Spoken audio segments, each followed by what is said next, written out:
Vamos falar um pouco de como elaborar relatórios, que na verdade são conjuntos de relatórios, de acordo com a resolução RDC 53 de 2015. Doutor Lúcio, você, por favor, quais seriam esses documentos? O que pode ser gerado, né, à luz dessa norma vigente da Agência Nacional de Vigilância Sanitária? Muito boa noite, seja muito bem-vindo, doutor Boa Lúcio. noite, Guaraci. Obrigado pelo convite. Realmente é muito bom estar aqui discutindo com vocês esse assunto, né?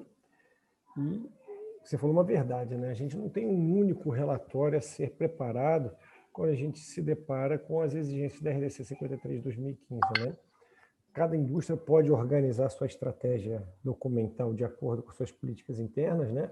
Mas a gente poderia separar o trabalho e os documentos que vão ser gerados de acordo com algumas etapas requeridas pela própria resolução e que tem, de certa forma, uma explicação, um direcionamento no Guia 4, né? O Guia 4 de 2015 veio elucidar bastante coisa a respeito de como conduzir a preparação dessa documentação e esses estudos experimentais que muitas das vezes envolve um grande número de estudos experimentais, né? Para que você possa efetivamente obter esses documentos, né? Então, o que a gente vai pensar, né? Qual é o objetivo da RDC 53 de 2015? Primeira coisa é desenvolver uma ferramenta analítica que seja útil para acompanhar seus estudos de estabilidade de forma efetiva, né? O que é de forma efetiva? Que você tenha uma ferramenta analítica que não só consiga detectar um decaimento de teor, mas que também identifique a presença dos produtos de degradação gerados, né? E seja capaz de minimamente quantificar, seja de forma direta ou indireta, esses produtos de degradação obtidos, né? Essa metodologia analítica vai se direcionar ou para unicamente um método de estabilidade, um método indicativo de estabilidade, ou vai reunir a característica de ser um método indicativo de estabilidade e também um método para determinação de teor. Logicamente que muitas das vezes a empresa opta por ter um método de teor diferente do método indicativo de estabilidade, que pode parecer estranho, mas não é, né? Porque no dia a dia de análise, né, você ter um tempo de retenção de 7 minutos, usar um UPLC, vai te dar uma certa agilidade no seu trabalho, né? Mas você pode ter métodos juntos ou separados. Mas no seu estudo de estabilidade, para apresentar os relatórios do estudo de estabilidade, para você acompanhar a estabilidade do seu produto, obviamente você tem que ter um método indicativo de estabilidade. Então, esses dois documentos vão estar, de certa forma, linkados à RDC 53 de 2015. De que maneira? Se eu quero juntar numa mesma metodologia o método indicativo de estabilidade e de teor, parte do relatório de validação de metodologia analítica à luz da 166 de 2017 vai ser composto pelo estudo de degradação forçada. Então, o estudo de degradação forçada é o primeiro experimento, né, é o primeiro esforço à luz da RDC 53 que faz parte desses documentos a serem gerados. Então, eu vou ter que gerar um relatório do estudo de degradação forçada. O que compõe esse estudo de degradação forçada? Eu vou trabalhar nas diferentes condições de estresse, que de certa forma já são estabelecidas na própria resolução.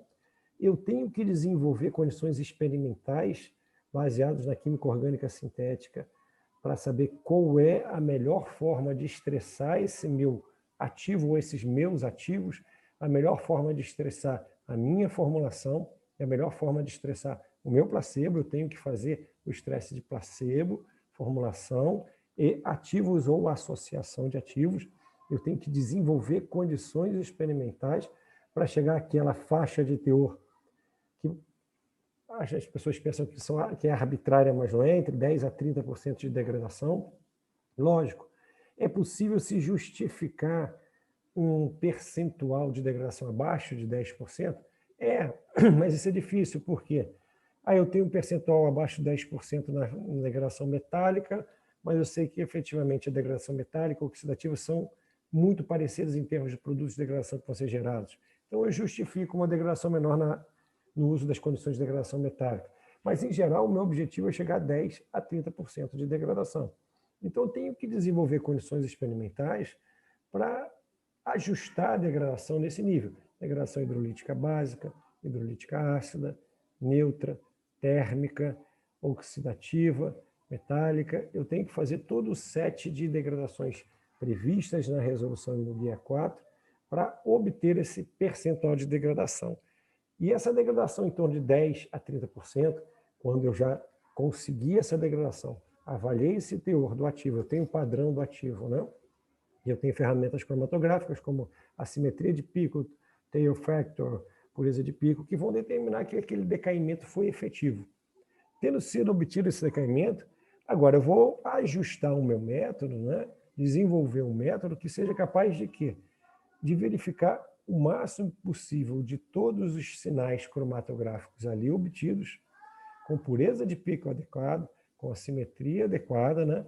Logicamente, eu tenho que ter em mente que padrões de produtos de degradação farmacopeicos ou padrões de produtos de degradação que são disponibilizados comercialmente, né? Às vezes não é farmacopeico, mas você vai entrar na internet, vai buscar em fornecedores impurezas de um produto, tá? Tramadol. O tramadol tem 12 impurezas, 16 impurezas. Então, esses produtos devem ser considerados na metodologia também, né? E aí você tem esse estudo de degradação forçada sendo a base do desenvolvimento da metodologia analítica. Pode ser a especificidade do método indicativo de estabilidade ou pode ser parte da especificidade do método que é indicativo de estabilidade e também utilizado para o teor do ativo, né? Então, esse método é validado, né?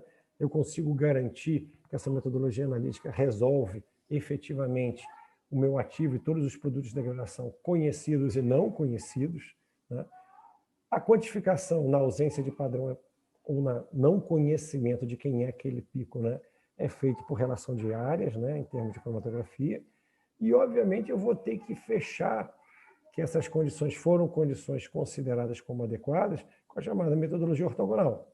A metodologia ortogonal pode ser o Corona, pode ser um Evaporative Light Scattering, pode ser outros detectores diferentes do VDAD, mas ela é parte desse esforço de desenvolvimento do estudo de degradação forçada. Feito isso, você vai conseguir estimar o balanço de massas, né? Afinal de contas, você agora, com a metodologia ortogonal, pode vir a detectar substâncias que não foram detectadas anteriormente, né? E você pode agora considerar que minimamente, com esse esforço de degradação do fármaco, o insumo farmacêutico ativo, isoladamente ou associação, dependendo do produto, do placebo e da formulação, você tem uma metodologia analítica que pode ser utilizada para os objetivos da empresa, que seriam ou não juntar teor, estabilidade ou só estabilidade. Esse é um documento, documento 1. Pois é. Esse levantamento bibliográfico, ele ajuda nesse trabalho? Você consegue enxergar, vamos lá. Inclusive, com o seu próprio conhecimento, processos retrosintéticos para poder imaginar o que está acontecendo ali, o que Aí, pode vir a acontecer? se você está falando já de um outro documento que a gente vai gerar, que é o estudo de perfil de degradação. Lógico, o levantamento bibliográfico ele é a base de qualquer estudo que você vai fazer. Só que quando você está fazendo estudo de degradação forçada, né, você vai pesquisar o quê? Metodologias analíticas. Você vai buscar se já existem metodologias analíticas descritas para o seu produto. Você vai buscar para ver se já tem metodologias analíticas indicativas de estabilidade para esse seu produto. Lógico, dificilmente vai ser igual, porque muitas vezes o artigo não descreve a formulação, ou a formulação é diferente, e a matriz influencia diretamente no produto de degradação que vai ser gerado, né? A interação fármaco-recipiente, quando em condições de estresse, determina um perfil de degradação diferente. A rota sintética que o fornecedor usa determina um perfil de degradação diferente no IFO. Então, você tem o quê? Uma base de metodologias que podem ser utilizadas. Existem softwares que são agendas e organizadores, né, desse esforço analítico, como o Luminata da CD Labs, que é parceira de vocês aí na Biodata, né, que pode ser utilizado, mas a pesquisa bibliográfica para esse documento se refere à metodologia analítica. Aí você me perguntou, a pesquisa bibliográfica é útil para eu racionalizar por retrossíntese ou com base na química orgânica sintética os produtos de degradação forçados? Obviamente que sim, né? E aí, o que a gente entra? A gente entra no outro documento, que também vai ser gerado, que é o estudo de perfil de degradação. Sim. Qual é a função do estudo de perfil de degradação? A função do estudo de perfil de degradação é gerar subsídios teóricos para que você possa antecipar o perfil de degradação da sua formulação e subsídios teóricos para que você possa antecipar o potencial toxicológico, de toxicidade, né, desses produtos de degradação que estão na sua formulação. Então, o primeiro passo da preparação desse relatório, que eu acredito que seja o documento que vocês oferecem, né, principalmente no dia a dia de trabalho de vocês, você começa com um levantamento bibliográfico bastante extenso, né, sobre o quê? Sobre a degradação do ativo. E agora eu começo a olhar de uma forma mais ampla. Que produtos de degradação são formados? Que incompatibilidades fármaco-recipiente estão descritas para esse ativo? Que produtos de degradação podem ser formados no caso de você ter uma associação? E você começa a buscar também a identidade desses produtos de degradação, né? Lá no estudo de perfil de degradação, que é um estudo experimental, a metodologia analítica ortogonal pode ser um detector de LC-MS-MS. E você, com o íon molecular e o fragmentograma, você pode identificar produtos de degradação, né, sem dispor de padrões. Aí vem uma outra questão que a gente vai ver depois, que pode ser que eu precise isolar e identificar essas substâncias, se estiver acima do limite de identificação, e eu posso ter que sintetizar ou obter a substância em escala para fazer a qualificação. Mas então a gente volta lá para esse estudo de perfil de degradação, que é um outro documento que a gente vai gerar, né? Que eu inicio com um extenso estudo bibliográfico, né? Sobre quais produtos de degradação são formados, como eles são formados, incompatibilidade fármaco-recipiente, toxicidade desses produtos de degradação, né? E vou montar um relatório em que eu faço uma apresentação. Bom, esse é o meu insumo, essa é a minha formulação, a pesquisa bibliográfica me indica essas impurezas e produtos de degradação, porque impurezas, né? A impureza do medicamento é o produto de degradação, mas a impureza do IFA não, né? A impureza do IFA pode ser o quê? Um subproduto de síntese, um RO qualquer. E eu tenho que ter isso em mente para quê? Para contemplar minha metodologia analítica, né? Então, estou preparando esse documento, faço esse levantamento bibliográfico, apresento esse estudo. Às vezes é muito difícil achar alguma coisa, às vezes tem coisa demais, e a abundância de informações você tem que analisar com base na química orgânica para saber o que é plausível ou não, senão a gente está repetindo o erro desses softwares que dizem que predizem produtos de degradação e te dão 400 dímeros improváveis que são inúteis para você desenhar o seu relatório de estudo de perfil de degradação, né? Coleta informações farmacopeicas, né? Existem muitos fármacos e medicamentos, né, que são descritos na farmacopeia, que têm produtos de degradação associados a ele, né? Busca informações que cada vez mais são bastante úteis no DMF, e aí a qualidade do DMF é fundamental, você tem que avaliar isso quando estiver escolhendo seu fornecedor, porque existem DMFs que fazem estudos toxicológicos dos produtos de degradação formados. Existem DMFs que nem descrevem o produto de degradação que é formado. Então, isso faz muita diferença. E aí eu compilo quem? Quem são os potenciais produtos de degradação gerados por esse meu medicamento. Faço uma racionalização de incompatibilidades, de que forma os recipientes podem degradar esse produto de degradação. Exemplo clássico, né? A aspirina é hidrolisada pelo estearato de magnésio. O estearato de magnésio oxida o captopril, a disulfeto de captopril. Então, isso é descrito em literatura, ou eu consigo racionalizar por conhecimentos de farmacotécnica, né? E tendo em mãos o pool de produtos de degradação, né? Eu agora vou racionalizar o quê? A toxicidade. E aí eu tenho que antecipar essa toxicidade. E essa toxicidade é antecipada nesse momento de que maneira? Em sílico, né?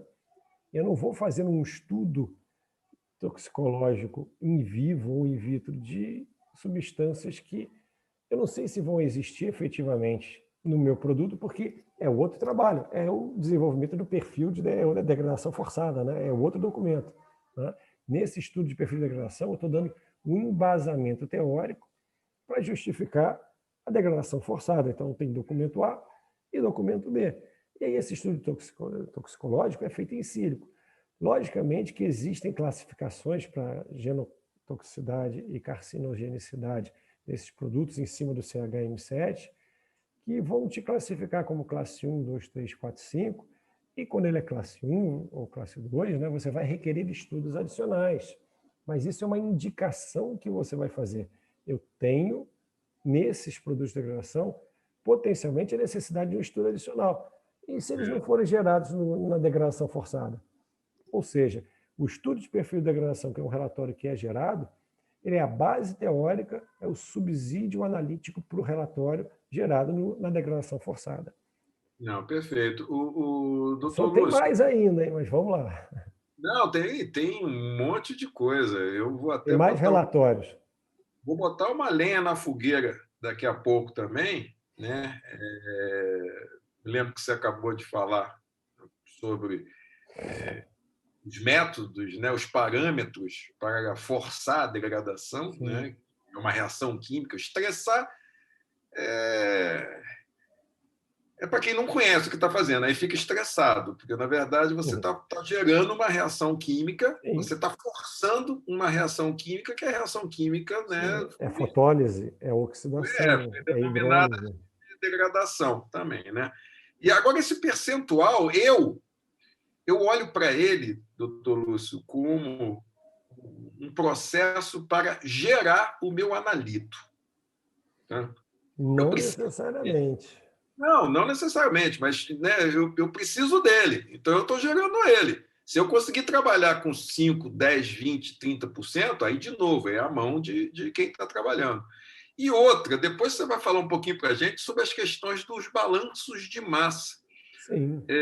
Muita gente já questionou, durante esse processo, né, de forçar a degradação, de degradação forçada, seja de IFAs, seja de outros componentes, né? Eu não estou alcançando o meu balanço de massa agora. E eu me lembro de ter discutido com vocês mesmo, né? E você voltou para mim e falou: Poxa, mas o Garcia, aqui eu tenho potencial, eu não tenho real ainda. Então eu estou experimentando ainda. Então, nesse momento, o meu balanço de massa ele vai ser irrelevante sanitariamente. Não, talvez não faça parte até do Mais ou relatório. menos. O Né? relatório de degradação forçada, ele te dá uma antecipação do que vai acontecer no estudo de estabilidade. Perfeito. Você bate o martelo com o estudo de estabilidade de longa duração. Uhum. Isso aqui consolida o perfil de degradação real do seu medicamento. Mas o balanço de massas, ele é contemplado comparando a metodologia analítica tradicional com a ortogonal. E a Isso. metodologia ortogonal pode, na grande maioria dos casos, complementar, trazer mais para a realidade o valor do seu balanço de massa. E esse teor de 10 a 30% é para evitar o produto de degradação, do produto de degradação, sair da realidade que vai ser obtida e muitas das vezes evitar a perda de um analito que pode ser volátil, a perda de um analito que pode ser desprezado, perdido, né, apesar da redundância, durante o estudo de degradação. Então, Até transparente no método, né? mas aí quando você tem a metodologia ortogonal, essa transparência some, né? Por isso a Você... importância da metodologia ortogonal. Mas ele pode ser perdido. Mas aí você pode justificar. Eu perdi uma molécula de ácido acético por uma hidrólise de um éster presente na minha molécula. Ok, isso vai ser possível de se calcular no balanço de massa e vai ser possível de se justificar no balanço de massas, entendeu? E lógico, o balanço de massas ele é calculado em cima da área do padrão. Padrão de quem? Padrão, muitas das vezes, do IFA, do ativo, né? Nem sempre você tem o padrão de todos os produtos de degradação formados, mesmo que eles tenham sido formados em concentrações elevadas, que indicariam até o quê? A necessidade de identificação, né? E muitas das Não. vezes, a Anvisa pode te exigir que você isole e identifique, pode te exigir que você qualifique, se estiver acima dos limites, antes mesmo de você ter um relatório de estudo de estabilidade concluído, que diga, não, ele não se forma. Você não tem? Não, se você não tem, a própria Anvisa diz, o estudo de acompanhamento não é suficiente para comprovar a ausência daquele produto de degradação na vida real, na vida útil real do seu medicamento. Só o estudo de estabilidade de longa duração concluído, entendeu? Então, pode acontecer de você ter que isolar e identificar. Pode acontecer de você ter que qualificar, isolar, sintetizar e qualificar esse produto de degradação se estiver acima dos limites. Mas esse Perfeito. percentual ele tem relação, primeiro, para evitar a degradação da degradação e trazer um balanço de máxima real. Para não confundir mais do que ajudar. Né? Falando em qualificação, doutor Lúcio, se eu não me engano, no artigo, acho que nono do Guia 4, ele fala de necessidade, né, de ou notificar ou identificar, ou qualificar Isso. o produto no decorrer do estudo de estabilidade do medicamento, né? Ou obtido no perfil de degradação forçada. Isso, mas, vamos lá, o produto de degradação que estiver acima de cada um desses limites estabelecido na resolução, eu preciso enxergar ele, né? Ou seja, notificar e informar que ele existe, né? Sim. Identificar, aí já entra um outro processo que você já requer um conhecimento um pouco mais específico, que é a caracterização estrutural de moléculas orgânicas. Ou o isolamento e caracterização, depende da situação. Exatamente, exatamente. Até porque você me mencionou, né, muitos deles podem não ser comerciais e eu posso Isso é um ter pouco noção estranho, porque às junto vezes de eu já procurei comprar, pedir a cotação e eles não fornecem, porque a complexidade sintética é muito grande.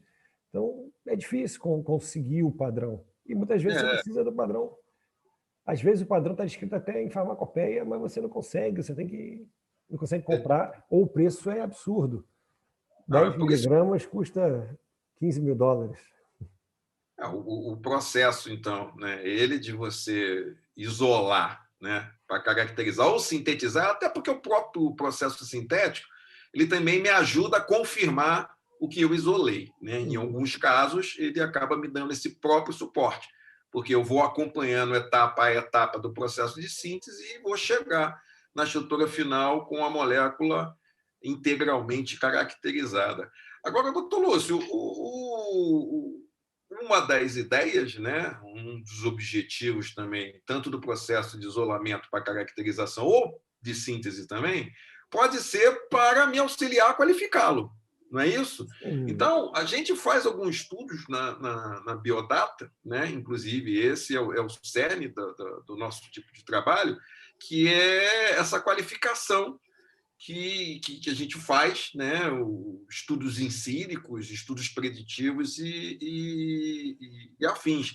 Então, existe alguma situação que eu posso tentar pleitear a ausência ou justificar, né, a não realização de algum estudo em vivo, não clínico, algo nesse sentido, doutor Lúcio? O que você pode falar? Então, se você olha o guia de perguntas e respostas do guia sobre a RDC 53, eles claramente colocam a possibilidade de justificar a ausência da qualificação de uma impureza. Mas a justificativa tem que ter um embasamento. Seu próprio relatório de estudo de perfil de degradação já mostrou a toxicidade de várias substâncias presentes ali. Se você, por acaso, consegue identificar quem é essa substância, você já tem um estudo prévio em sílico feito para essa substância. E existem abordagens, né, conhecidas como read-across, que você compara, né, a toxicidade e a similaridade estrutural do seu produto em questão, que deve ser qualificado com outros descritos na literatura, né? Existem abordagens em sílico que você pode complementar aquele estudo inicial que está lá no relatório do estudo de perfil de degradação para justificar o quê? Bom, eu não tenho a necessidade de usar animais, princípio do 3R, né? Eu não tenho a necessidade de fazer esse esforço para qualificar essa impureza. Por quê? Pelos estudos prévios que eu tenho aqui no relatório do estudo de perfil de degradação. Por isso que esse relatório é importante, deve ser muito bem feito, né? Com estudos complementares de uma análise de um toxicologista, né? A Thaisa, como toxicologista, pode falar melhor, eu pleiteio que eu vou dispensar esse terceiro documento, né? Ou não, que pode ser um documento que não envolve estudos em vivo, mas que envolve a qualificação da sua impureza, né? Eu vou dispensar o estudo em vivo, seguir o guia para estudos não clínicos da Anvisa, fazendo um terceiro relatório, que é um relatório de qualificação que pode estar baseado no quê? Na análise de expert, pode estar baseado na abordagem de read-across, pode estar baseado em metodologias em sílico de avaliação de toxicidade, carcinogenicidade e mutagenicidade, e outras abordagens em sílico, ou até mesmo in vitro, né? Você dá robustez para o técnico da vida e dizer, olha, eu vou dispensar você de fazer essa qualificação e de gerar esse terceiro relatório. E o quarto e quinto eu já falei, né? Que é o relatório de validação, que vai ser a sua metodologia analítica indicativa de estabilidade, ou vai ser o seu método que é indicativo de estabilidade, a determinação do teor de acordo com a estratégia da empresa. Então, não é um relatório, né? São vários. E ainda tem a SQC, você ainda pode fazer a SQC, né? E gerar mais um relatório, que é o relatório da SQC que você está produzindo. Olha, doutora Taísa, a Biodata já está preparada para dar esse suporte complementar também? Nós temos algumas parcerias para fazer esses estudos in vitro. Você tem feito esses estudos? Já participou também de estudos desses? Olá, boa noite a todos. Sim, a Biodata ela realiza os estudos in vitro quando é necessário. Então, quando a empresa precisa desses estudos, a gente resolve, a gente consegue fazer esses estudos in vitro e complementar o que o professor Lúcio já estava falando, que é esse relatório de qualificação já com a abordagem em sílico, Sim. todo esse estudo que já foi feito em sílico. Olha, muito interessante. Então, nesse contexto, a própria Biodata ela já gera mais esse relatório, né, doutor Lúcio? E também pode dar suporte para as empresas com serviços similares. O que contém esse relatório? Você pode falar para a gente de uma forma relativamente resumida, doutora Thais, o que contém um relatório desse? Eu vou falar só fazendo aqui um parênteses que o Dr. Lúcio estava falando sobre os produtos de degradação, toda essa busca que a gente faz. Eu queria só informar que no site da Biodata, até fim do ano, a gente vai ter um banco de dados de produtos de degradação, e Ó, esse banco de dados vai ser interativo, então as pessoas vão poder inserir produtos, vão poder buscar produtos ali, e a gente vai compilar todos esses produtos, até fim do ano a gente vai ter no site. isso é interessante, porque É. tem alguns algoritmos, vou falar mais ou menos assim, que são meio fechados e a gente não consegue utilizar, e até por opção não utiliza, né? Senão a gente não consegue racionalizar os resultados. É como se eu Eu tivesse. acho que não existe nenhum banco de dados de produtos de degradação disponível hoje em dia.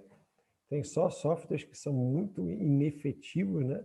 E lembra que esse relatório, que é o relatório de estudo de perfil de degradação, é a base teórica do seu estudo. Se você diz que são formados 420 produtos de degradação, como é que você vai dar conta disso na prática, né, na vida real? Para que isso vai servir para subsidiar, né, a sua conclusão? Eu posso Um fazer um meio que fio de relatório. fazer isso. Não, eu posso fazer um relatório de estudo de perfil de degradação robusto para paracetamol e concluir que o 4-aminofenol é o seu produto de degradação principal e é isso que eu tenho que monitorar na metodologia analítica que eu desenvolvo, entendeu? Então, isso é muito importante saber a aplicabilidade e a utilidade desse relatório. Um relatório bem feito, ele garante a você bastante probabilidades altas de sucesso na submissão dos seus documentos para a Anvisa. E lembrando também que nesse banco de dados não são produtos de degradação que a gente encontrou na literatura. Além desses produtos de degradação encontrados em literatura, com essa extensa busca que a gente faz, nós também vamos colocar aqueles que são gerados, são determinados por análise retrosintética.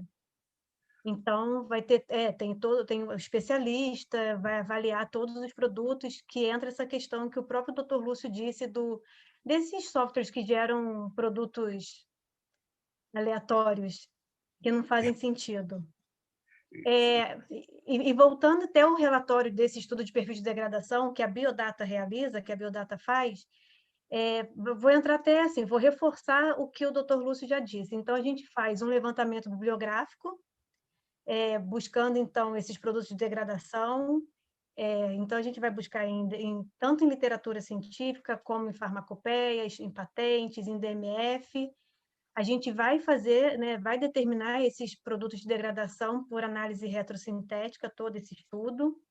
E dentro desse estudo, dentro desse relatório de perfil de degradação, vai ter também esse outro documento que está ligado à toxicidade desses produtos de degradação, que é, como o Dr. Lúcio também já citou, que é o documento de qualificação desses produtos que estão acima do limite. E aí entra, sim, todo esse estudo utilizando ferramentas em sílico, que é esse documento à parte. Então, além da gente realizar esse estudo de perfil de degradação, a gente também realiza esse estudo de risco, né? Quais seriam os possíveis riscos desses produtos de degradação que nós encontramos. E aí a gente utiliza métodos em sílico, são produtos, a gente utiliza, a gente se baseia em diretrizes internacionais para fazer esses estudos. Tem algum tipo de dispensa de apresentação desses estudos de perfil de degradação? É possível algo nesse sentido? Que vocês acham, doutor Lúcio? Eu só acredito que você dispensaria se você já tivesse uma metodologia analítica indicativa de estabilidade e um estudo de estabilidade de longa duração concluído, né? Porque você tem um estudo de longa duração concluído, e se você tem uma metodologia que analisa aquele seu produto, quantifica o ativo com pureza de pico, com os parâmetros cromatográficos adequados, identifica os produtos de degradação, faz uma metodologia ortogonal. Se você consegue provar isso com o seu produto de degradação, com o seu medicamento já fora do prazo de validade, você não tem necessidade de fazer a degradação forçada, mas a lógica é a mesma. Você tem que desenvolver um método que seja indicativo de estabilidade, ou seja, que seja capaz de detectar um analito ativo e os seus produtos de degradação, entendeu? Com relógio de massa adequado, com todos os parâmetros iguais ao estudo de degradação forçada. Perfeito. Complementando, doutor Lúcio e doutora Thaisa também, daqui a pouco eu já vou provocar a doutora Bárbara, tá? Esses estudos também em sílico, eu consigo minimizar ou até superar uma qualificação em vivo, como você mesmo já tinha mencionado um pouco antes, que é importante você buscar alternativas. Eu tenho como ter dados suficientes, né, para dispensar esse estudo em vivo? Sim, todo estudo em sílico, ele é complementar a esses estudos in vitro e in vivo.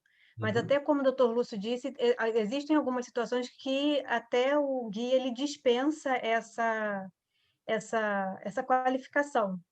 Então, quando a gente faz os estudos em sílico, a gente consegue prever quais seriam os potenciais riscos desses produtos de degradação. Entendeu? Legal. Então, agora eu vou lá da doutora Bárbara. Doutora Bárbara, como é que seria, então, uma qualificação desses produtos de degradação utilizando o método em sílico que pudesse dar essa possibilidade de evitar algum tipo de estudo em vivo? Né? Boa noite, doutora Bárbara. Seja muito bem-vinda. E se quiser comentar um pouquinho sobre essa parceria na publicação agora também, é verdade. é bem legal, viu? Boa noite, doutora Bárbara. Bem-vinda. Boa noite. Obrigada, Beraci. Obrigada, Thaisa, pelo convite. É muita felicidade, assim, né? Eu posso falar como pesquisadora, cientista da UFRJ, professora. A gente já desenvolve o trabalho com produtos de degradação, com a parte de simulação computacional já tem um tempo. E ver uma empresa com essa seriedade, com esse compromisso, com a qualidade, é muito bom. Porque a gente está do lado da academia formando profissionais para chegarem na indústria e saberem esse tipo de decisão. E a Thaisa dispensa comentários, ela é expert nessa parte de toxicologia em sílico. E aí, então, a gente resolveu fazer essa parceria para a produção desse artigo científico. Tá no forno, praticamente essa notícia está saindo agora, né? A gente teve o aceite da revista de imediato, então foi um artigo com a colaboração da Biodata, com a parte de simulação computacional. Então acho que é importante esse estreitamento, isso eu falo, né, como pesquisadora, esse estreitamento da nossa universidade, da UFRJ, com empresas, porque isso engrandece o nosso conhecimento e também a gente consegue entender que a gente vai além, extramuros, como a gente chama. A parte de qualificação, a parte de estudos computacionais, que a gente entende, a gente precisa verificar. E aí eu também volto num ponto que vocês discutiram, que eu acho muito interessante, é que a gente sempre costuma falar no laboratório, a parte pensante está entre a cadeira e o computador. Então, a gente precisa avaliar o modelo antes de escolher o modelo. Então, a gente tem a licença no laboratório de diversos softwares, né, diversos programas computacionais, até de predição, mas a gente não usa justamente porque a gente testou e entendeu que aquele programa tinha uma limitação, ou outro programa X ou Y tinha uma limitação quanto ao banco de dados. Então, reforço aqui a iniciativa da Biodata de colocar um banco de dados, né, no site de vocês. Eu acho que é importantíssimo.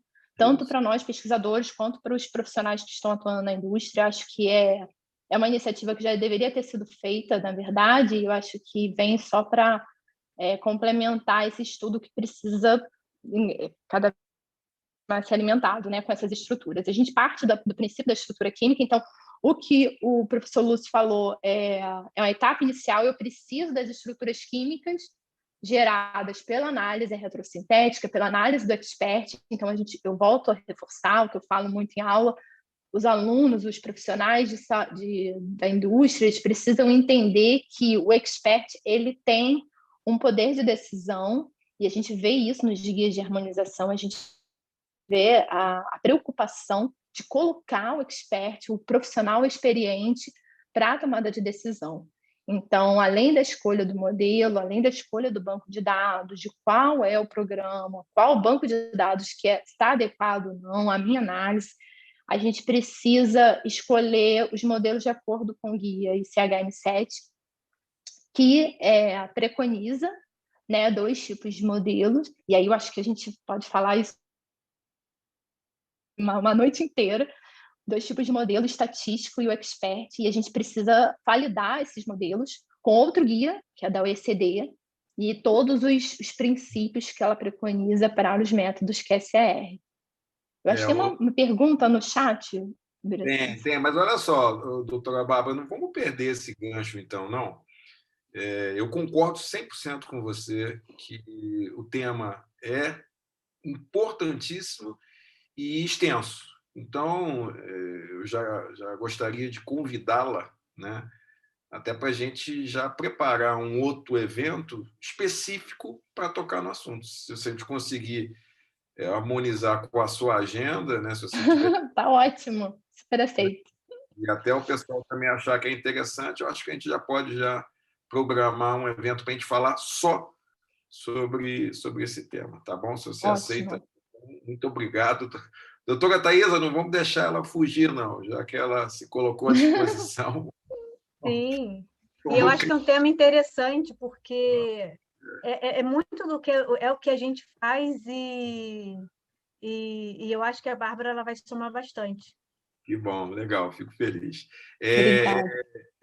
Bárbara, doutora Taísa, doutor Lúcio também, né, puder ajudar a gente. A pergunta veio do nosso grande amigo Eric, né? E ele pergunta se o software que a gente utiliza na Biodata, para esses estudos in situ, se eles são gratuitos.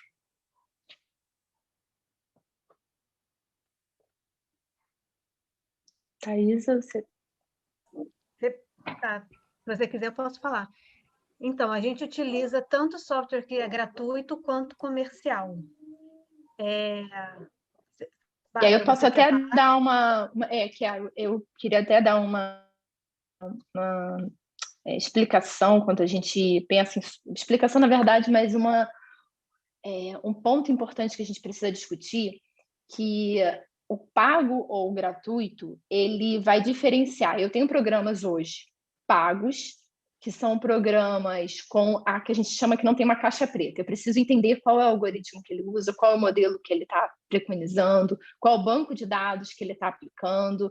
E eu tenho programas gratuitos, que é até um dos que a gente publicou nesse artigo, com a colaboração com a Biodata, que a gente gratuito, e a gente consegue entender, a gente consegue mexer nos parâmetros, eu consigo alterar o protocolo de simulação. Então, eu tenho autonomia para entender e alterar qualquer parâmetro que o modelo esteja sendo gerado na simulação, que eu tenho o modelo e eu gere o simulado. Então, não é bem, a ideia não é do programa pago ou não pago, a gente precisa analisar cada caso.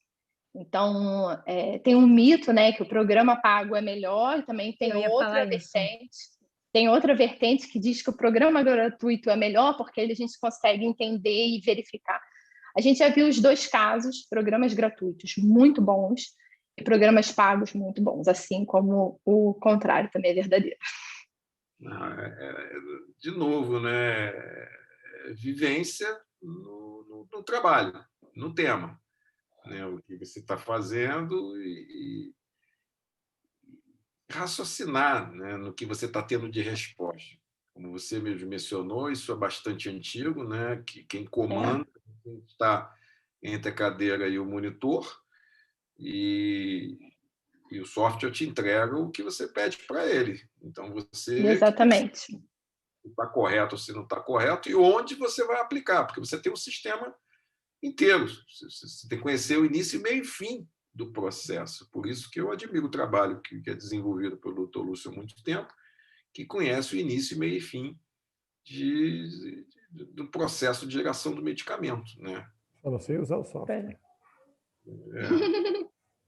Não, mas isso é um ponto importante, é quando a gente precisa até saber a pergunta que a gente faz, qual é a hipótese que a gente está levantando. Então, trazendo aqui um pouco da ciência para a parte regulatória, a gente até, para os métodos in silico, eu preciso entender qual é o objetivo e qual é a pergunta que eu vou utilizar para realizar e construir esse modelo. Então, se eu não tenho pergunta, se eu estou fazendo no escuro, eu vou gerar 400 produtos de degradação e eu vou achar que aquilo está válido porque o programa disse que estava.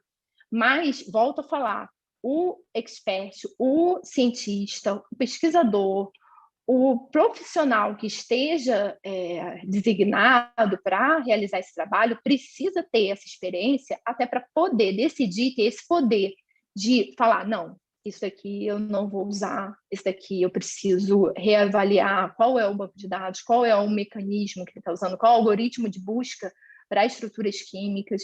Então, eu acho que precisa voltar no ponto onde a gente precisa avaliar qual é a pergunta, qual é a hipótese que a gente está levantando para que o modelo seja robusto, para o modelo seja adequado e eu tenha o simulado, eu tenha a minha simulação de acordo com a pergunta. Não, um exemplo disso que a Bárbara falou foi justamente quando a gente estava usando o software para predição de produtos de degradação.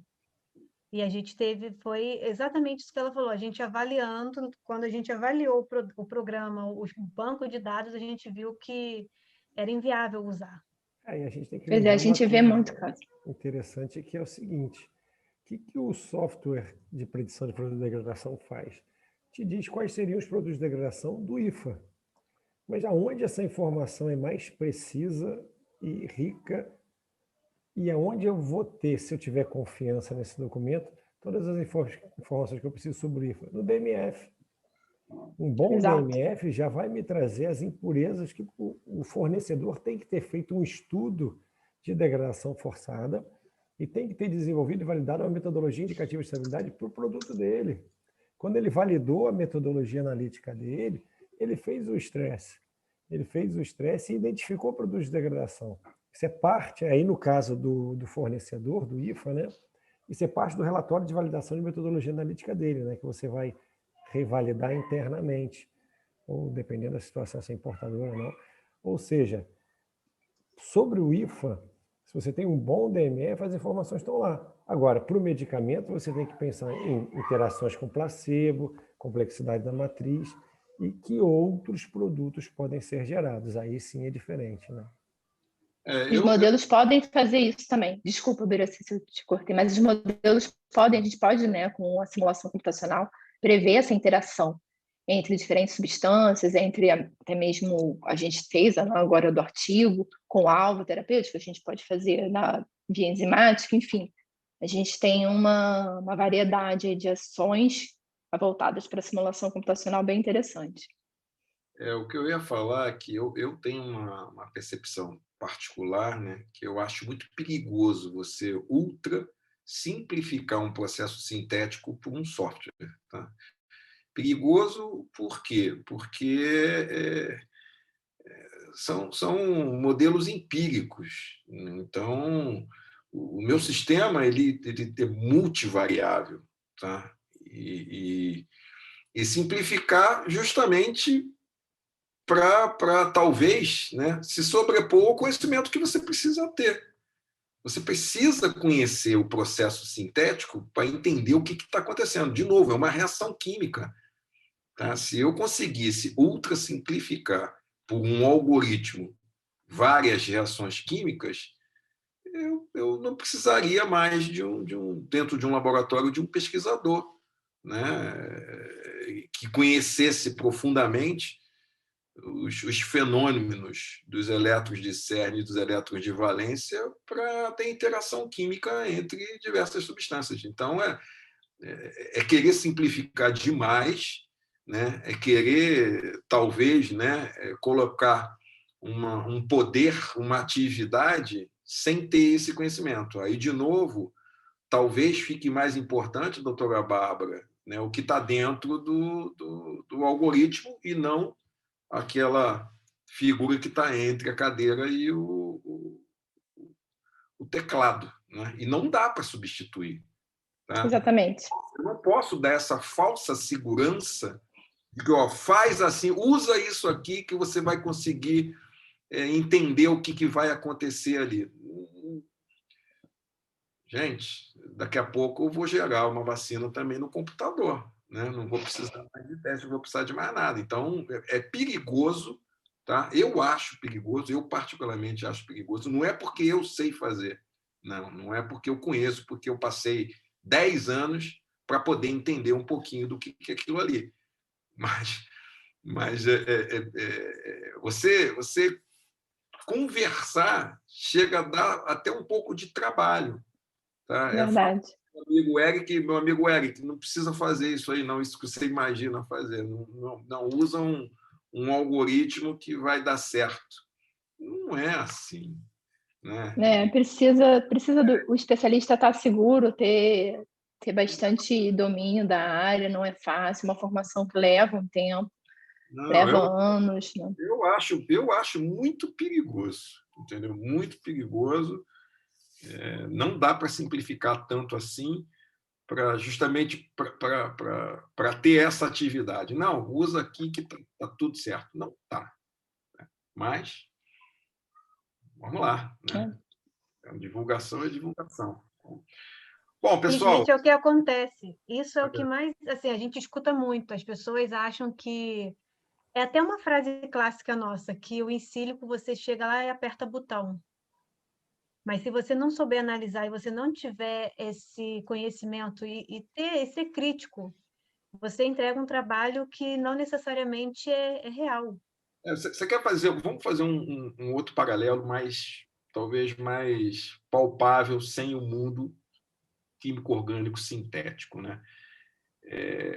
Eu comecei a trabalhar com cromatografia quando você tinha injetor manual, tá? Realdyne. E hoje você tem software que controlam as máquinas, que faz cálculos, que faz X, Y, Z ali, que parece que simplificou o trabalho. Agora, se você não souber o fundamento, se você não tiver lido o livro da Carol Collins lá atrás, para saber o que é cromatografia de camada fina, né? O que é RF, como preparar eluente para depois preparar a fase móvel, você vai fazer o que você está dizendo. Eu estou apertando o botão, aí o resultado eu não consigo entender o porquê que saiu. Aí um dos grandes detalhes que aconteceu, né, no início lá dos produtos de degradação, em 2008, tá? Foi a grande virada. Eu não tenho produto de degradação porque eu não vejo nada, não tem aqui, olha meu cromatograma. Aí você está vendo a queda da substância ativa, mas não enxerga nada sendo formado. Né?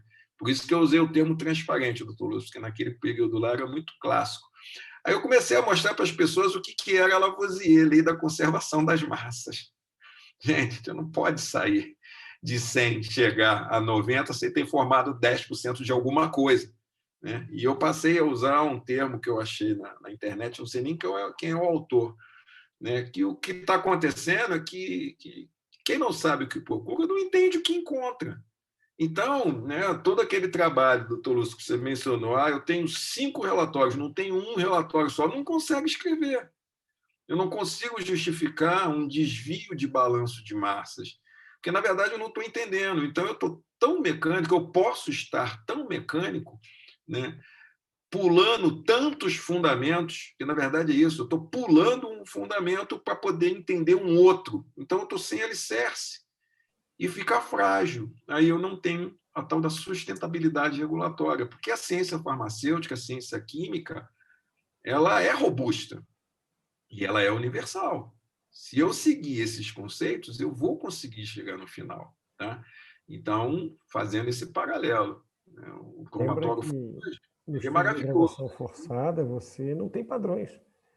Tem. O balanço de massa é feito por relação diária. Então, os É, cromóforos são diferentes, as substâncias são diferentes, então não, é sempre um resultado aproximado. por isso que eu digo que é muito perigoso ultra simplificar, né? Não, vamos, eu estou ajudando. Não está. No fundo, né? Tem essa percepção que sim, mas não está. Quer ajudar? Coloca um profissional lá que conheça bem. Precisa dele? Precisa, então coloca ele lá. Ou treina. Treina. É a importância que você tem nesse relatório de estudo de perfil de degradação. É. É uma formalidade para a Anvisa. Não é. Não é. Não, Na se verdade, você ali é um imaginar, né? subsídio para você, quanto melhor for elaborado esse relatório, para você justificar seus dados experimentais. Sem o Exatamente. relatório de estudo de perfil de degradação, o seu estudo de degradação forçada não tem subsídio racional para isso, entendeu? Entendi. Dificulta. Pode ser esse pico em 7 minutos ali do lado, que está com uma relação diária de 2%, entendeu? Não, os desvios, eu me lembro de ter passado um tempo atrás. Pessoal, está aberto para as perguntas aí, tá? Se alguém quiser trazer alguma informação, algum dado, alguma curiosidade, fica à vontade, viu? O Eric já se comunicou aí com a gente. Eu não me lembro se nesse trabalho você chegou a participar, mas acredito que sim, doutor Lúcio, de pureza de pico, quando eu tinha, né, uma amostra ultra diluída. Né? Então, entender de novo. Aí vamos lá, doutora Bárbara, entender o que o algoritmo faz, te faz entender algumas respostas. Né?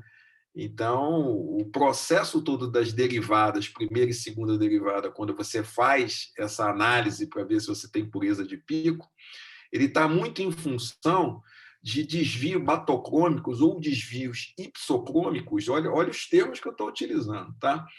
Quando você tem agora uma quantidade absurda de solvente envolvendo o analito. Então, você distorce a nuvem eletrônica do analito e o comportamento agora dessa nuvem eletrônica frente à radiação luminosa, ou seja, a radiação na região do ultravioleta, naquele comprimento de onda que você quer, vai ser diferente. Então, você tem uma falsa sensação que você não tem pureza de pico, e, na verdade, você pode até ter a pureza de pico ali, mas você precisa entender o que é o ultravioleta, a absorção na região do ultravioleta, e entender a química que envolve soluções. O que acontece com os elétrons de valência quando você tem um analito ultradiluído e qual é o comportamento dele frente à lâmpada. Então, tem alguns fundamentos que, de novo, se você pular ele, você vai ter dificuldade para racionalizar e para gerar essa quantidade de relatórios que você mencionou, doutor Lúcio. Então, aí vem a exigência do método ortogonal, né? Mas, né, são fornecidos software que vai fazer. Olha, usa esse parâmetro aqui. Se um for maior do que o outro, você tem pureza de pico. Tá, mas por quê? Né? Então, eu vou ter um número, somente vou ter um número e ok, estou satisfeito. Aí, quando esse número não bate, eu não consigo justificar. Eu tenho certeza que só tem um analito, só tem um passando na célula de detecção, só tem aquele. E o software está me dizendo, não tem mais de um. E agora? Aí eu preciso entender e preciso justificar. Mas aí você vai precisar do método ortogonal. A Anvisa não vai aceitar sem pureza de pico, sem tail fact, sem assimetria, e você não conseguindo justificar pela metodologia ortogonal, você não vai ter um relatório robusto. Não, outro muito interessante é quando você perde parte, né, do analito daquele que você quer ver, quando você tem a presença daqueles metais. Você pode ter um processo complexométrico ali multivariável também, e por um motivo ou outro você acaba não conseguindo fechar o seu balanço de massa, porque em algum momento você não consegue enxergá-lo no meu sistema de detecção atual. É uma das justificativas mais trabalhadas no perguntas e respostas, mais plausível é justamente a complexação metálica, né? O que está acontecendo? É Agora, o que decorrente é do isso? estresse Não é o metálico. termo, né? Vou usar o termo, isso aqui está acabado. Só isso. Que tipo de complexo? O que pode ser formado? Cobre e zinco são famosos. Aí, de novo, vamos lá. Aí cabe aquela pesquisa bibliográfica que você mencionou antes, Cabe doutor. o relatório de estudo de perfil de degradação. Esse documento é a base para a justificativa teórica de todos os estudos que você faz, entendeu? Exato. É bem fundamental, né? Doutora Thaisa, quer mencionar mais alguma coisa sobre a biodata para o pessoal? Eu quero falar uma coisa. Nós fazemos esse estudo em sílico. Vou voltar porque é um produto, é um serviço que nós prestamos. Então, eu vou voltar nessa questão do in sílico, porque eu estava ouvindo vocês falarem, comparando, né, o cromatografia quando era manual, quando veio o software e tudo mais. Eu fiz muitas vezes o teste de Ames, né? É um dos testes preconizado pela Anvisa também para mutagenicidade. E muitas vezes a gente vê alunos utilizando o software e fazendo esses testes de mutagenicidade em sílico, mas que não sabe nem como que aquele teste foi gerado, qual foi o modelo utilizado. E assim, a gente utiliza um programa que ele utiliza exatamente dados de teste de Ames. Não é ao acaso, não é algo assim surreal, sabe? Não é algo estranho. A gente tem fundamento, os estudos, todos os métodos que a gente utiliza tem um fundamento. Por exemplo, esse é o teste de Ames, a gente consegue fazer in vitro. Pode solicitar? Claro, se solicitar, a Biodata vai fazer? Vai fazer. A gente pode fazer. A gente faz o teste in vitro. Só que a gente tem um método em sílico que ele é robusto porque ele é baseado nesses testes in vitro. Então, muita Isso é gente não sabe. importante. Isso é importante porque, assim, muitas pessoas que não estão na área ou que não são experientes na área questionam a validade, mas eu não vou nem entrar no mérito, porque eu sei que vocês querem deixar para o próximo, mas a validade do método em sílico. A gente está vivendo a quarta revolução industrial, então a gente tem essa revolução baseada na tecnologia. Então, a empresa hoje, ou a indústria que não usa essa tecnologia, ela vai ficar para trás. Então, acho que a Biodata trazendo a parte em sílico, métodos em sílico, como era antes, mal vistos in vitro, hoje o in sílico ele está mudando o paradigma, que já na verdade já mudou, a gente já passou dessa etapa, mas vem como métodos que são validados, são confiáveis e que precisam ser utilizados de uma maneira correta. Então, hoje a gente tem métodos aí, como a Thaisa mencionou, de mutagenicidade, modelos que são aceitos hoje pelas agências regulatórias, FDA, Anvisa, e que fazem com que os métodos em sílico possam otimizar todo o processo. Então, fora o uso de animais, toda a temática que está por trás dos métodos computacionais, dos métodos em sílico, a gente tem ainda o respaldo de ter sido feito um método in vitro ou um método em vivo, no caso do Ames, método in vitro, para basear o nosso banco de dados, nosso modelo. Isso é importantíssimo. Legal. Aqui a gente está falando até de medicamentos, mas a gente sabe que assim, cosméticos já é raro você ter estudo em vivo. Então, a gente também realiza esses estudos em sílico para cosmético também. E para outros produtos. Qualquer produto que é sujeito a controle sanitário, a gente realiza. Os produtos sujeitos à vigilância sanitária, exatamente. O projeto já há bastante tempo. Os defensivos agrícolas também, doutora Thaisa, agrotóxicos? Também realizamos. Também realizamos. Realizamos Impressionante. estudos de degradação, a gente realiza também. Muito bom. Acho que qualquer dia desse a gente pode chamar a turma também para a gente bater um papo e mostrar qual é a nossa abordagem, o que a gente faz. Né? PDE também. Já fizemos um evento, né? PDE, sim, foi o último webinar. Porque tem gente nova aí. O Eric não assistiu aquele, né? Mas legal, vamos. Qualquer hora dessa a gente repete também esses, né? Deixa eu fazer uma pergunta. Você participou desse trabalho que foi publicado agora, Thaisa? Falhou para mim, Ubiraci, desculpa. Você participou desse trabalho que foi publicado agora, que a doutora Bárbara mencionou? Sim, participei também da parte de simulação computacional. Olha, e onde é que vai ser publicado? Bárbara. Doutora Bárbara? Eu posso passar o link aqui no chat. Assim que ele for, na verdade, a gente tem só o aceite, né? A gente tem um proof, mas eu posso depois divulgar para vocês. Divulgo sim, Eric. Eu passo para a Thaisa. Thaisa, se quiser, a gente faz a divulgação. Thaisa deve fazer a divulgação nas mídias. Sim, a gente ainda não tem o DOI. É bem fresquinho. Ainda está comemorando, doutora Thaisa? Ainda estamos. Olha, É bem recente, a gente ainda não tem o DOI. Não, legal. Pessoal, alguma curiosidade, alguma sugestão, inclusive, para outro evento? A doutora Bárbara já se colocou à disposição, então em breve a gente vai aprofundar um pouco mais sobre essas qualificações, viu? Mas vocês gostariam de que a gente mencionasse, que a gente falasse sobre algum outro tipo? A Jane está fazendo uma pergunta aqui. Como pode ser interpretado quando um produto de degradação ultrapassa os limites da 53 e é encontrado na literatura, classificando-o como metabólito do fármaco em estudo? É justificável o aumento do limite?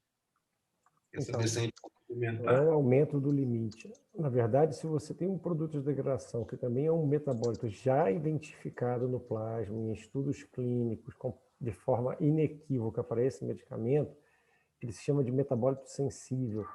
Então, o metabólito sensível, que também é um produto de degradação, está automaticamente qualificado. Está no CHQ3, é uma posição da Anvisa também, tá? Então, se você, por exemplo, eu tenho um produto de degradação que é a hidrólise de um éster buritio, agora não me lembro o nome. Tem vários profármacos, né? O ertapenem. O ertapenem é um carbamato, e o carbamato ele é degradado no plasma, o ertapenem. Se você tem, por exemplo, um metabólito que é gerado no plasma, foi identificado no estudo clínico do fármaco, né? No estudo dos parâmetros farmacocinéticos, que também é um produto de degradação, o nome que se dá a esse metabólito é metabólito sensível. E, nesse caso, o produto de degradação está automaticamente qualificado. Não importa se ele vai formar em 10, 20, 30%, porque ele é a substância ativa, né? Ou ele já está presente ali, foi estudado e foi considerado como não tóxico. Então, nesse caso, você tem que olhar lá no estudo clínico, né? Lá no relatório de experimentação terapêutica do fármaco, para identificar se ele se enquadra ou não como um conceito de metabólito sensível, para dizer que ele está automaticamente qualificado, tá? É mais ou menos isso, Jane? Agradecer o doutor Lúcio. Existem várias situações, é possível qualificar a mistura, fármaco com produto de degradação, tem várias observações que você tem que fazer isso. Tá, a Mike está perguntando sobre uma publicação aí, sobre isso é um livro, né, Mike? Se eu não me engano. Não, mas o que acontece? Você simular a degradação, no estudo de degradação forçada em fase sólida, é difícil, tá? Eu conheço esse artigo. O que se critica é o seguinte, os processos, a cinética que aconteceriam quando você faz uma dispersão um pó de comprimido, a dispersão do pó da cápsula, e força a degradação, seriam diferentes em fase sólida. Existem várias alternativas de estresse de degradação forçada em fase sólida, com uma fonte de oxigênio sólida e outras questões que, em verdade, são muito difíceis de se reproduzir experimentalmente, de ter uma capacidade preditiva. Então, lembra sempre, é um estudo de degradação potencial. Degradação forçada não te diz efetivamente quais vão ser, mas te dá um grande nível de probabilidade de o que você está obtendo nessa degradação é o que você vai obter lá na frente no estudo de estabilidade de longa duração do seu produto. Se me questionar que as reações de fase sólida não são iguais em dispersão, eu vou concordar com você. Agora, muitas das vezes você não tem viabilidade química, né, para chegar a uma degradação de 10 a 30% em fase sólida em tempo hábil. De repente, você vai levar 6 meses para degradar. Infactível, né? Por isso que existe um certo consenso, até nas agências reguladoras, que essa abordagem de trabalhar com uma dispersão do pó, do comprimido, uma dispersão do pó da cápsula, ou uma suspensão em si, é aceitável para predizer, para antecipar, fazer uma previsão, eu não estou batendo o martelo do que é formado, né, dos produtos de degradação que vão ser gerados por seu medicamento. Tá? É isso que fala esse artigo. Eu confundi, né? Eu li rápido aqui, fui logo no benchmark, porque tem um autor, inclusive, que já esteve aqui no Brasil lá em 2008, né? E que tem uma série tem publicações, né? Não me lembro de ter passado por esse artigo, mas também tem livros e que trabalha com opinião de uma série de indústrias, né?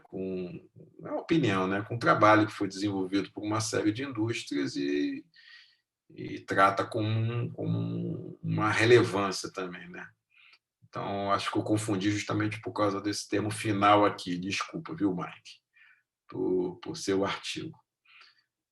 Mais alguma coisa, pessoal? A gente está chegando agora nos 5 minutinhos finais.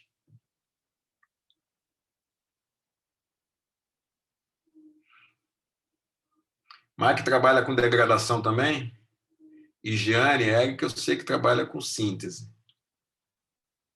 Legal. Parabéns, Mike. É um trabalho bem interessante. E bem interessante que você está atrás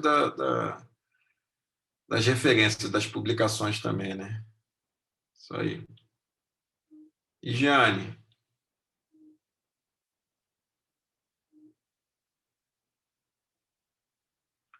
Ah, legal. Eu tive no ICF, Giane, em 2004 para 2005.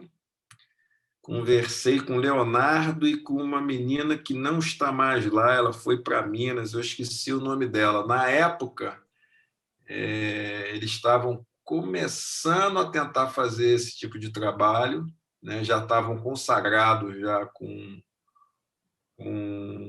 estudo de bioequivalência e estava iniciando. O Leonardo ainda está lá, mas eu esqueci o nome da menina que estava lá e foi para Minas, foi trabalhar com um grupo, com um pesquisador lá também.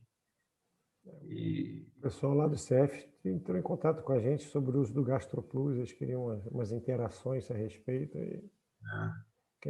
Acho que eles estão começando a entrar no encílico também. Só que eles foram embora, né? Começaram a falar, mas não voltaram a conversar. A Giane aí, ó. Então, vamos conversar. A gente usa GastroPlus já faz um tempo. Vamos. Eu tô em São Paulo, mas de vez em quando eu vou lá em Anápolis, Giane. Vou lá em Goiânia visitar vocês. Tem cafezinho bom lá? Se tiver, eu vou. Vou lá para... Eu esqueci o nome da menina que não está lá, mas tinha um outro rapaz também que era diretor de estudos lá que eu bati papo, se eu não me engano, o Henrickson estava lá, e não era o Douglas, não, era outro. E na época, né, era um menino que estava saindo, ele que saiu, estava saindo do doutorado em massas, ele fez doutorado em massas em algum lugar, e ele me acompanhou, né? Apresentou numa das máquinas lá, a gente fez uns testes, fez umas simulações, eu fiz uma apresentação lá para o grupo todo, foi bem interessante. Agora, olha o tempo, em 2004, viu, Jane? Irã, e a menina... não vou lembrar, não vou lembrar agora, mas é um laboratório fantástico, né? O ICF é maravilhoso e referência. É isso aí. Bom, parabéns, viu, Jeane? Conhecimento é sempre bom. Parabéns, Mike. Parabéns, Eric. Tá? A gente está finalizando. Espero que vocês tenham gostado, né? Como são um bate-papo curto, né? A gente não pode aprofundar muito, mas estamos à disposição. Se quiser conversar com a gente, pode nos contactar e periodicamente a gente vai batendo um papo desse com vocês sobre temas diversos que envolvem esses estudos, né, em sílico, modelagem molecular, e tudo que está paralelo, né? Porque você já viu que esse estudo sozinho, ele, de novo, é perigoso, né? Então, você tem que ter suporte de outros estudos por trás e conseguir desenvolver todos esses relatórios com, né, reforçando, com didática suficiente para que qualquer auditor tenha a condição de avaliar e entender da forma que a gente quer explicar, ou seja, a comunicação é mágica. Tá? Um trabalho bem feito, mal escrito, acaba com o trabalho. Um trabalho regular, muito bem escrito, muito bem explicado, né? Ele enaltece o trabalho e ele transforma numa leitura mais fácil e mais prática, tá bom? Então, pessoal, doutor Lúcio, muito obrigado mais uma vez. A parceria ela é mágica, tá? Doutora Bárbara, em breve vamos mandar uma data aí. Ok, eu agradeço, Bira. Só deixar aqui, a Thaisa colocou o DOI, já está disponível o artigo publicado com a Biodata e a equipe da UFRJ. Quem quiser está no chat. Obrigada pelo convite mais uma vez. Parabéns para todos aí. Doutora Thaisa, um grande abraço. Boa noite. Tá? Suas palavras finais aí, como membro efetiva da Biodata. Agradecer a presença de todos e qualquer dúvida, é só mandar e-mail para a gente, contato@biodataconsultoria.com.br. Podemos conversar, ver seus projetos. Fiquem à vontade. Legal. Quem mandou um abraço... Obrigada, professora Bárbara, professor Lúcio, obrigada. O nosso grande amigo Evandro Lúcio Dornelas, o cara que está mandando ver aí agora nos trabalhos de validação, viu? Parabéns para o seu trabalho, viu, Evandro? Que bom que você está por aí. A Erela, obrigado. Mike, né? Giane, mais uma vez. Olha o nosso amigo Evandro aí. Bom te ver, Evandro. Mesmo que seja de forma remota, em breve a gente está junto aí pelo Rio de Janeiro, tá bom? Então, um grande abraço, pessoal. Até uma próxima, viu? Obrigado pela presença de vocês. Até logo. Tchau, tchau.